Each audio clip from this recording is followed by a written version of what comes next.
સુરતના અલથાણ વિસ્તારમાં સગીરાની છેડતીને લઈ કરનારને પોલીસની વાનમાંથી ખેંચી ઉશ્કેરાયેલા લોકોએ મેથીપાક આપ્યો હતો તો બનાવને લઈ ધારાસભ્ય પણ સ્થળે દોડી ગયા હતા અને પોલીસ સાથે મળી મામલાને થાળે પાડ્યો હતો.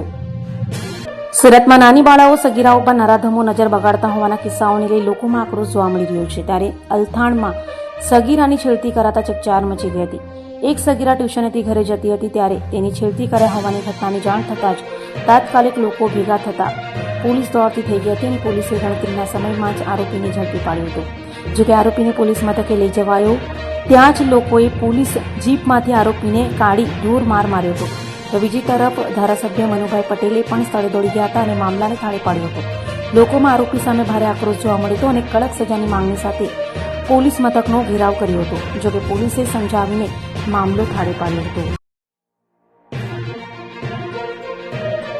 सूरत के अल्थान पुलिस स्टेशन विस्तार में शाम के 8 बजे के अराउंड एक 16 से 17 साल की लड़की कोचिंग क्लास से वापस आ रही थी और उसको छेड़ने की कोशिश की गई.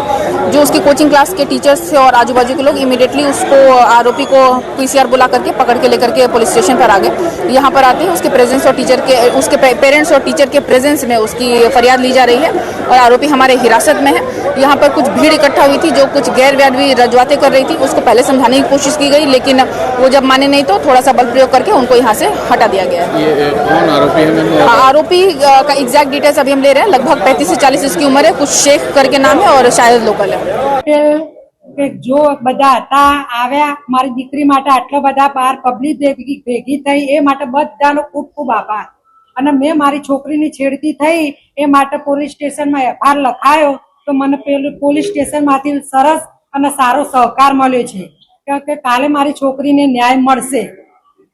તો એ બદલ સમાજ પરિવાર એસપીજી ગ્રુપ કોઈ બી બધા માટે બધાનો ખૂબ ખૂબ ધન્યવાદ. બીજું તો કશું કઈ કહેવાનું મારે જે કહેવાનું હતું એ તો મેં કહી દીધું. મારી છોકરી સેફ છે એને સજા મળશે એટલે ચેપ્ટર અહીંયા ક્લોઝ.